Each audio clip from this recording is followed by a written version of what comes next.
Hello दोस्तों, चलो तो आज का टॉपिक शुरू करते हैं। आज का टॉपिक है पहला जीन पियाजे।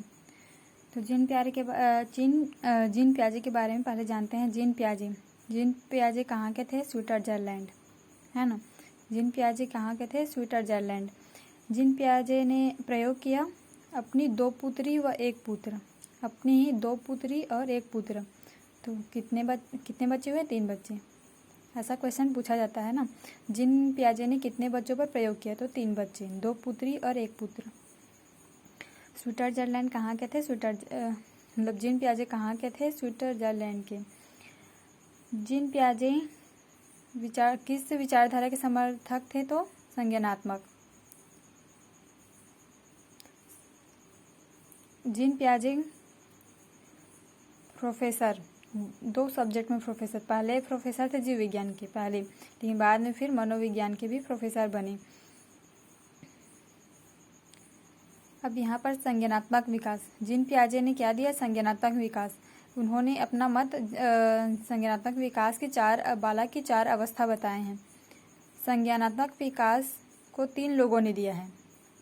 3 लोग कौन कौन से देख लेते हैं। पहले हैं जीन पियाजे, ब्रूनर और वाइगोत्स्की। तो संज्ञानात्मक विकास की बालक की अवस्था 4 पियाजे ने दिया है। जीन पियाजे के अनुसार समायोजन की अवस्था। जीन पियाजे के अनुसार समायोजन की अवस्था किसे कहा? संवेदी गत्यात्मक अवस्था। कौन सा? संवेदी गत्यात्मक अवस्था। एक और है विकास का मुख्य परिवर्तन बिंदु किसे कहा? ठोस संख्यात्मक अवस्था। जीन पियाजे के अनुसार विकास का मुख्य परिवर्तन बिंदु कहा? किसे कहा? ठोस संक्रियात्मक अवस्था। तो इसमें एक बार और देख लेते हैं। जीन पियाजे कहाँ के थे? स्विट्ज़रलैंड। प्रयोग किया अपनी 2 पुत्री व 1 पुत्र, 3 बच्चों पर। जीन पियाजे के अनुसार समायोजन की अवस्था संवेदी गत्यात्मक अवस्था। पियाजे के अनुसार विकास का मुख्य परिवर्तन बिंदु किसे कहा? ठोस संख्यात्मक अवस्था। जीन पियाजे किस विचारधारा के समर्थक थे? तो संज्ञानात्मक विकास में उन्होंने पियाजे जी ने बालक की 4 अवस्था बताए। संज्ञानात्मक विकास 3 लोगों ने दिया, पियाजे, ब्रूनर और वाइगोत्स्की। जीन पियाजे पहले जीव विज्ञान के प्रोफेसर थे, बाद में फिर मनोविज्ञान के प्रोफेसर थे।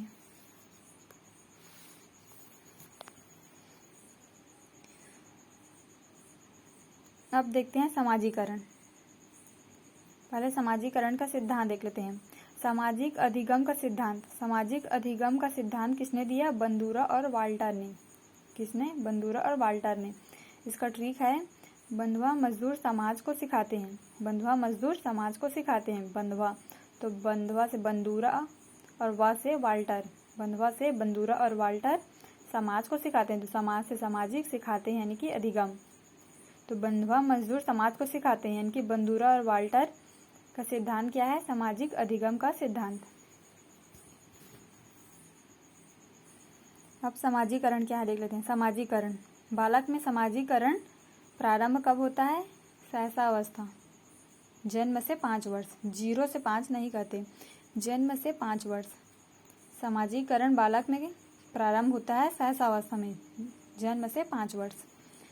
बालक सबसे पहले पहचानता है। बालक सबसे पहले किसे पहचानता है? माँ को। तो माँ में क्या है? व्यंजन। कभी कभी पूछ देता है कि पहचानता है, तो माँ को न देकर व्यंजन स्वर ऐसे दे देता है, तो व्यंजन। बालक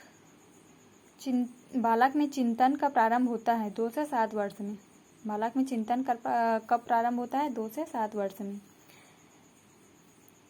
समाजीकरण प्रारंभ होता है शैशवावस्था में, लेकिन पूर्ण कब होता है? किशोर अवस्था में। समाजीकरण पूर्ण होता है किशोर अवस्था। किशोर अवस्था 13 से 18 वर्ष। किशोर अवस्था तूफानों की अवस्था कहा जाता है। और तूफानों की अवस्था किसने कहा? स्टैनली हॉल ने। तूफानों की अवस्था किशोर अवस्था कहा जाता है। और तूफान की अवस्था किसने कहा? स्टैनली हॉल ने। बालक में गिरोह की अवस्था। गिरोह की अवस्था कब बनाता है? वह किशोर अवस्था में। बालक में गिरोह की अवस्था किशोर अवस्था में होता है। इसे एक बार और देख लेते हैं। समाजीकरण बालक में प्रारंभ होता है शैशवावस्था में, जन्म से 5 वर्ष। पूर्ण कब होता है? किशोर अवस्था में 13 से 18 वर्ष। इसे तूफानों की अवस्था कहा। तूफानों की अवस्था कहते हैं। तूफानों की अवस्था किसने कहा? तो स्टैनली हॉल ने। बालक में गिरोह की अवस्था कब होती है? किशोर अवस्था में। सामाजिकरण में बालक सबसे पहले किसे पहचानता है? तो माँ को। बालक में चिंतन का प्रारंभ कब होता है? 2 से 7 वर्ष। Thank you.